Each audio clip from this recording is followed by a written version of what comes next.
오늘의 말씀은 사사기 21장 13절부터 25절까지 말씀입니다. 온 회중이 림몬 바위에 있는 베냐민 자손에게 사람을 보내어 평화를 공포하게 하였더니 그때에 베냐민이 돌아온지라. 이에 이스라엘 사람이 야베스 길르앗 여자들 중에서 살려둔 여자들을 그들에게 주었으나 아직도 부족하므로 백성들이 베냐민을 위하여 뉘우쳤으니 이는 여호와께서 이스라엘 지파들 중에 한 지파가 빠지게 하셨음이었더라. 회중의 장로들이 이르되 베냐민의 여인이 다 멸절되었으니 이제 그 남은 자들에게 어떻게 하여야 아내를 얻게 할까 하고 또 이르되 베냐민 중 도망하여 살아남은 자에게 마땅히 기업이 있어야 하리니 그리하면 이스라엘 중에 한 지파가 사라짐이 없으리라. 그러나 우리가 우리의 딸을 그들의 아내로 주지 못하리니 이는 이스라엘 자손이 맹세하여 이르기를 딸을 베냐민에게 아내로 주는 자는 저주를 받으리라 하였음이로다 하니라. 또 이르되 보라 베델 북쪽 르보나 남쪽 베델에서 세겜으로 올라가는 큰 길 동쪽 실로에 매년 여호와의 명절이 있도다 하고 베냐민 자손에게 명령하여 이르되 가서 포도원에 숨어 보다가 실로의 여자들이 춤을 추러 나오거든 너희는 포도원에서 나와서 실로의 딸 중에서 각각 하나를 붙들어 가지고 자기의 아내로 삼아 베냐민 땅으로 돌아가라. 만일 그의 아버지나 형제가 와서 우리에게 시비하면 우리가 그에게 말하기를 청하건대 너희는 우리에게 은혜를 베풀어 그들을 우리에게 줄지니라. 이는 우리가 전쟁할 때에 각 사람을 위하여 그의 아내를 얻어주지 못하였고 너희가 자의로 그들에게 준 것이 아니니 너희에게 죄가 없을 것임이니라 하겠노라 하매 베냐민 자손이 그같이 행하여 춤추는 여자들 중에서 자기들의 숫자대로 붙들어 아내로 삼아 자기 기업에 돌아가서 성읍들을 건축하고 거기에 거주하였더라. 그때에 이스라엘 자손이 그곳에서 각기 자기의 지파, 자기의 가족에게로 돌아갔으니 곧 각기 그곳에서 나와서 자기의 기업으로 돌아갔더라. 그때에 이스라엘의 왕이 없으므로 사람이 각기 자기의 소견에 옳은 대로 행하였더라. 네, 오늘로써 이제 사사기의 모든 내용을 마무리하게 됩니다. 사사기의 마지막 사건, 곧 베냐민 지파가 이제 이스라엘의 전체 그 회중에서 사라질 뻔한 위기에 처했던 사건. 그 원인은 무엇이었습니까? 레위 지파 사람이 자기의 첩을 데리고 자기 집으로 가다가 기브아라는 곳에서 유숙했는데 그곳에 불량한 사람들이 이 베냐민 사람과 그 일행이 머물고 있는 그 노인의 집에 와서 그 베냐민 사람을 내놓으라고 협박을 하죠. 그래서 그와 상관하겠다, 관계하겠다. 그것은 곧 그에 대한 성폭행을 의미한다는 것을 우리가 지난번에 살펴보았습니다. 그런데 그들이 이 베냐민 사람을 성폭행하려고 하다가 결국에는 성공하지 못했죠. 그런데 그 베냐민 사람이 자기의 첩을 그들에게 내줍니다. 그래서 밤새도록 그 여인을 욕보이고 결국 그 첩은 자기의 남편이 있는 이 노인의 집에 거의 다다랐다가 새벽에 거기에서 그 문 앞에서 숨을 거둡니다. 그래서 이 레위인이 그 첩의 시체를 12조각을 내서 이스라엘의 각 지파에 보내죠. 그 이스라엘 각 지파 사람들이 이런 끔찍한 죄악은 이스라엘 가운데에서 반드시 없애야 한다 하고 베냐민 지파에 사람을 보내서 그 기브아에 그 악한 사람들을 내어달라. 우리가 그들을 징계하고 그 악을 이스라엘에서 제거하겠다 했는데 베냐민 지파 사람들이 그 악한 자들을 내주지 않고 도리어 전쟁할 준비를 했죠. 결국 이스라엘 총회에서는 베냐민을 응징하기로 하고 전쟁을 행합니다. 그런데 그 전쟁이 우리 어제 살펴본 것처럼 거의 멸절의 수준까지 응징을 했죠. 그러니까 어느 정도 교훈하고 훈계하고 잘못을 깨닫게 하고 이 정도의 전쟁 수준이 아니라 이방 족속들을 향해서도 그 정도로 맹렬하게 공격한 적은 없었는데 그들을 거의 멸절 수준까지 공격하고 죽여서 도망친 600명의 베냐민 남자들만 남고 심지어 여자들과 어린아이들까지 다 죽임을 당하게 하는 그러한 끔찍한 전쟁을 벌였습니다. 그리고 이제 그 베냐민 지파가 거의 멸절될 상황에 있으니까 그제서야 후회를 하죠. 심지어 하나님께서 왜 이런 일을 일어나게 하셔서 왜 우리로 하여금 이렇게 전쟁하게 하셔서 그 베냐민 지파가 사라지게 되는 이러한 상황을 만드셨습니까? 하고 하나님께 따져 묻기도 합니다. 자, 그리고 이제 오늘 본문에 와서는 이 이스라엘 백성들이 이제 마음을 좀 가라앉히고 흥분을 가라앉히고 어떻게 하면 이 베냐민 지파가 역사 속에서 사라지는 그러한 끔찍한 일을 면해볼 수 있을까? 어떻게 하면 베냐민 지파의 후손들을 보고 또 그들이 그 베냐민 가문을 그 지파를 유지하고 사라지지 않게 할 수 있을까 하는 그런 계획을 세우는 모습이 나옵니다. 이스라엘 총회의 결정은 베냐민 지파와 화평, 곧 평화를 이루자 하는 것이죠. 그래서 림몬 바위에 도망쳐서 숨은 베냐민 지파 사람들에게 사신, 곧 전령을 보내서 그들에게 평화를 선포합니다. 더 이상 전쟁하지 말자. 우리는 너희들을 죽이고 싶지 않다. 너희와 평화를 이루어서 이 베냐민 지파가 역사 속으로 사라지는 그런 일만은 막고 싶다 하는 그런 이스라엘 연합 지파의 마음을 전합니다. 그 소식을 듣고 베냐민 사람들이 돌아옵니다. 돌아온 베냐민 지파 사람들의 숫자는 600명이죠. 그 600명에게 아내를 주어야 그들이 다시 가정을 이루고 자손을 낳고 베냐민 지파가 사라지지 않게 되는 그러한 일을 도모할 수 있는 거죠. 그런데 그 일을 위해서 이 이스라엘 지파 연합은 어떤 일을 벌였습니까? 그들의 잘못된 맹세, 이 베냐민을 치기 위해서 이스라엘 총회를 소집하고 미스바에 모였는데 여기에 모이지 않은 자들은 반드시 죽이겠다 하는 그러한 경솔한 맹세를 했었죠. 그런데 그 맹세를 이용해서 그 야베스 길르앗에 있는 사람들을 다 죽이고 결혼하지 않은 처녀들 400명만 살려두었습니다. 그리고 그 400명을 베냐민 지파의 남은 600명에게 아내로 주고자 한 거죠.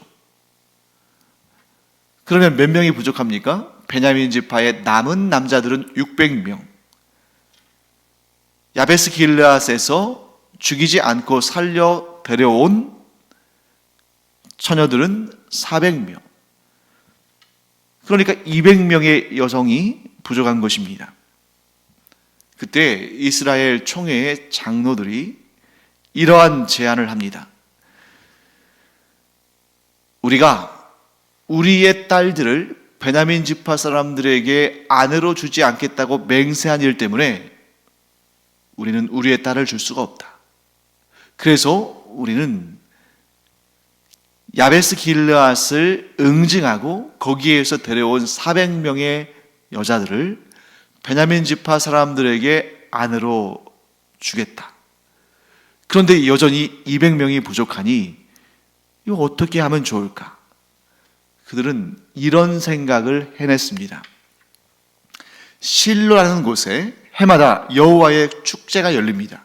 실로는 어떤 곳이냐면 여호수아 시대, 즉 여호수아가 이스라엘 백성들을 이끌고 요단강을 건너서 가나안 땅에 들어왔을 때 그 여호수아 시대부터 지금 이 사사 시대에 이르기까지 여호와 하나님의 성막이 있는 곳입니다.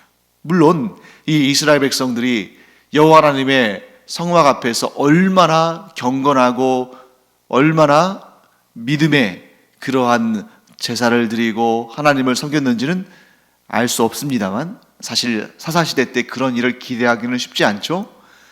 그런데도 그 실로에서 해마다 여호와의 축제는 열었던 것 같아요. 그래서 해마다 여호와의 축제를 벌이는데 그때에 그 실로에서 벌어지는 축제니까 실로의 여인들이 해마다 그 축제 때마다 춤을 추러 나오는데 베냐민 지파의 사람들에게 이렇게 넌지시 제안하는 것입니다. 너희가 그 축제 때 포도원에 숨어 있다가 실로의 여인들이 여호와의 축제 때 춤을 추러 나올 때에 그 여인들을 각각 너희들이 필요한 만큼 200명이겠죠? 200명을 데리고 너희 땅으로 가서 아내로 삼아라. 그러니까 쉽게 말하면 뭡니까? 보쌈하라는 거죠. 보쌈. 이 여인들을 한 사람씩 아내가 없는 사람들이 그 여인을 보쌈해서 자기의 기업이 있는 베냐민 땅으로 돌아가서 그 여인과 결혼하고 가정을 꾸리고 자손을 낳고 그래서 베냐민 지파가 사라질 위기를 극복하라. 이렇게 제안하는 것입니다.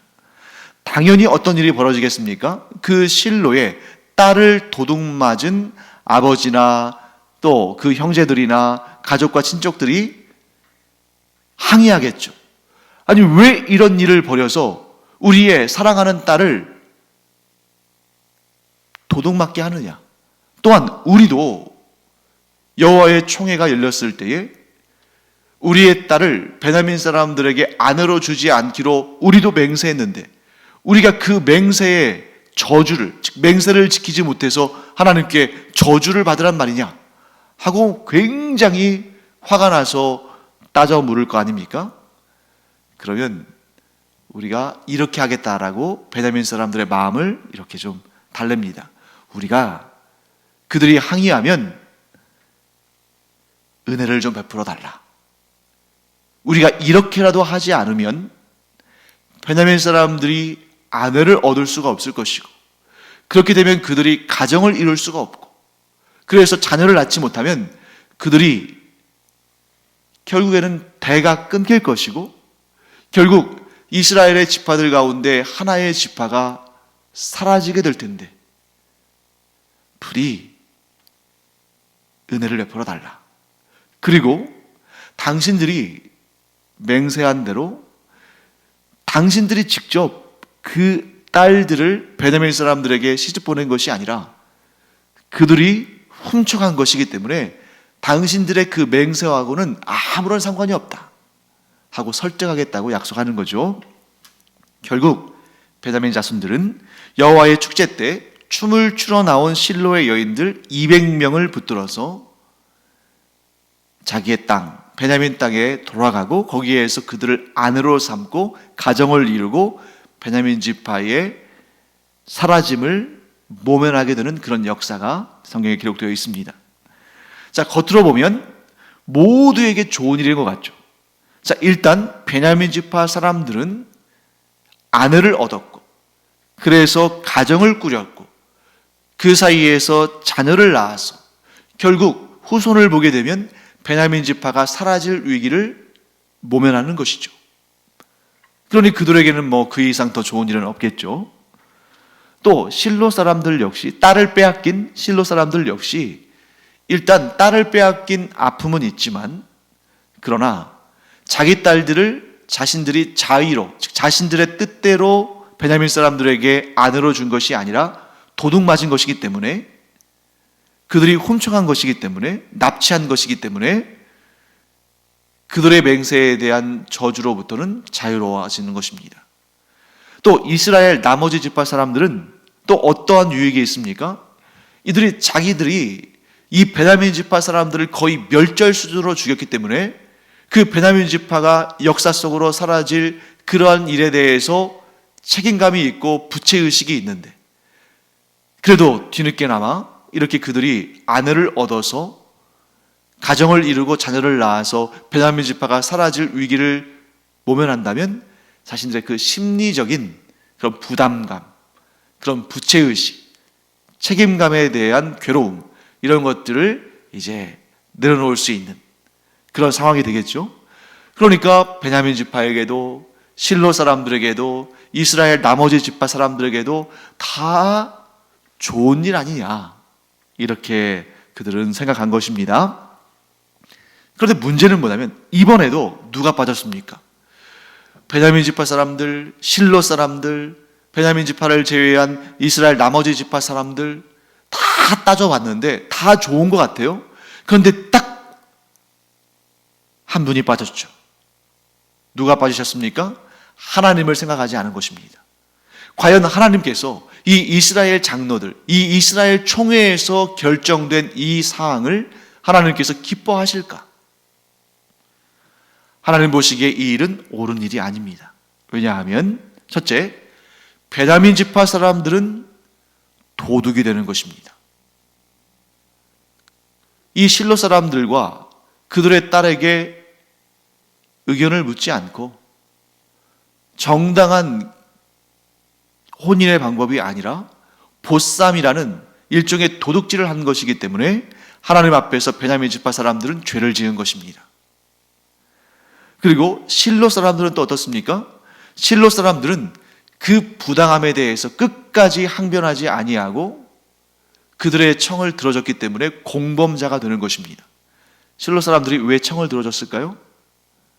이스라엘 전체 지파는 너무나 수가 많고 강하고, 실로 사람들은 그들에 비해서 수가 적고 약하기 때문에 어쩔 수 없이 그 부당한 일에 대해서 들어주는 거죠.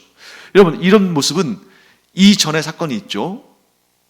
미가의 집과 베냐민 제사장의 그 역사가 다뤄질 때에 그 미가의 집에 들어온 밀어닥친 단지파의 600명의 사람들의 그 기세에 눌려서 미가가 자기의 제사장과 자기 가문의 우상들을 뺏겼음에도 불구하고 아무런 말하지 못하고 조용히 돌아올 수밖에 없었죠.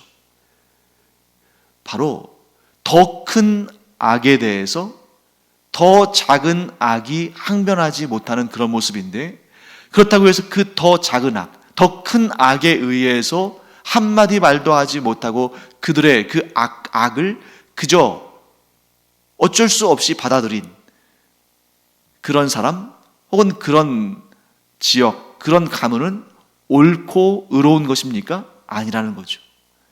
그들이 부당한 일, 부정한 일, 불의한 일을 그냥 눈 감아줬기 때문에 그들은 공범자가 되는 것입니다. 그렇기 때문에 실로 사람들도 하나님 앞에 의롭다 말할 수 없는 것이죠. 자, 마지막으로 이스라엘 나머지 그 연합 지파, 이스라엘 사람들은 어떻습니까? 그들은 이 악한 일을 계획하고 자신들의 숫자의 힘, 그리고 하나님의 속한 단어인 은혜라는 단어를 잘못 적용함으로 말미암아 이 모든 악의 시작이자 끝을 이루게 되는 것입니다. 은혜는 이런 때 쓰는 게 아니죠. 은혜는 항상 공의롭고 정직하고 바른 일에 사용되어야 되는 단어인데, 이런 불의한 일을 계획하고 이런 악을 도모하면서 은혜를 베풀어라, 이것은 하나님께서 기뻐하시는 일이 아닙니다. 곧 모든 사람들에게는 좋은 일, 은혜로운 일, 잘된 일, 문제를 해결한 일로 비춰질지 모르지만 하나님 보시기에는 이것이 총체적인 악이다 하는 것을 우리가 보게 되는 것입니다. 자, 그렇기 때문에 여러분, 우리는 이러한 주제를 발견하게 됩니다. 이 사사기에 아주 중요한 주제 가운데 하나인데, 그게 뭐냐면 죄는 죄를 낳는다. 타락은 또 다른 타락을 불러일으킨다. 죄가 결코 의를 불러일으킬 수 없다. 죄가 결코 은혜를 가져다 줄 수 없다. 죄는 죄를 낳고 타락은 타락을 부른다 하는 것을 우리는 명확히 깨닫게 됩니다. 자, 이스라엘 지파 연합이 왜 베냐민과 전쟁을 치렀습니까? 베냐민 땅 기브아에 있는 그 악한 자들의 죄를 징벌하고 이스라엘에서 악을 제거하자 하는 것이 그들의 명분이었죠. 그런데 바로 지금 이 순간 이스라엘 연합지파 사람들은 자신들이 주장한 명분을 스스로 저버리고 그들이 징벌하고자 했던 그 죄를 스스로 짓고 있습니다. 악한 자들을 징벌하겠다고 일어난 사람들이 도리어 자신들이 악을 행하고 있어요. 그러면 그들은 어떻게 해야 됩니까? 징벌을 받아야 하죠. 그런데 다른 이들의 죄에 대해서는 징벌하면서 자신들의 그 죄에 대해서는 은혜다. 이거 은혜를 베푸는 것이다. 결과가 좋다면 어떤 수단과 어떤 방법을 사용해도 괜찮다. 이게 바로 사탄의 속삭이가 아니겠습니까? 자, 좋게 하자. 이 좋은 결과를 위해서는 조금 부당한 방법들을 써도 하나님께서 나무라지 않으실 거야. 지금 이 베냐민 지파가 아내를 얻지 못하면 그들이 가정을 이룰 수 없고 자녀를 낳을 수 없고 결국에는 역사의 뒤안길로 사라지고 없어지게 될 텐데 그러면 안 되잖아. 그러니까 이 베냐민 지파를 살리기 위해서 우리가 좀 사람들이 보기에 좀 부당해 보이고 죄처럼 보일지 모르지만 결국 이 일이 베냐민 지파를 살리는 일이라면 이 정도는 괜찮지 않겠어? 사탄의 미혹인 것입니다. 사랑하는 성도 여러분, 지금도 사탄은 우리를 어떻게 미혹하냐면 좋은 일을 위해서 조금 부당하고 조금 잘못되고 좀 거짓되고 하나님께서 좀 싫어하신다 할지라도 결국 그렇게 해서 선을 이루고 좋은 일이 이루어진다면 그거 문제 안 되는 거야. 지금도 사탄은 우리에게 이렇게 시험합니다. 그런데 우리가 그 미혹에 빠져서 잘못된 방법과 수단을 사용한다면 그 끝은 반드시 잘못된 열매를 맺을 수밖에 없습니다. 겉으로 보기에는 보암직도 하고 먹음직도 하고 좋아 보이지만 악으로 말미암아 비롯된 일은, 죄로 말미암아 비롯된 일은, 타락으로 말미암아 비롯된 일은 반드시 악하고 죄악되고 타락한 열매를 맺게 된다 하는 것을 우리는 꼭 기억해야 되는 것입니다. 자, 그러면 왜 이러한 악한 일들이 일어나는가? 죄를 막으려 했더니 그런데 또 죄악된 방법을 사용함으로 또 다른 죄가 일어나고, 타락을 막으려고 했지만 타락한 방식을 사용했더니 또 다른 타락이 일어나고, 왜 이러한 악순환이 일어나는가? 그 이유에 대해서 사사기는 결론적으로 이렇게 진단하고 마칩니다. 사사기 전체의 마지막 구절, 사사기 21장 25절은 사사시대의 그 병, 사사시대의 그 악한 일, 사사시대의 그 죄악에 대해서 이렇게 진단하고 있다는 거죠. 우리가 다 아는 말씀입니다. 제가 읽어보겠습니다. 그때에 이스라엘의 왕이 없으므로 사람이 각기 자기 소견에 옳은 대로 행하였더라. 다시 한번 읽어볼까요? 여러분들이 이제 외울 수 있을 겁니다. 그때에 이스라엘의 왕이 없으므로 사람이 각기 자기의 소견에 옳은 대로 행하였더라. 자, 이 부분에 대해서 제가 여러 번 설명드렸죠. 사사시대에는 인간 왕이 없었습니다. 그래서 그때 문제가 생기면, 외적이 침입해 오면 하나님께서 그때 이스라엘 백성들 중에 있는 한 사람을 사사로 세우셔서 이스라엘을 구원하셨죠.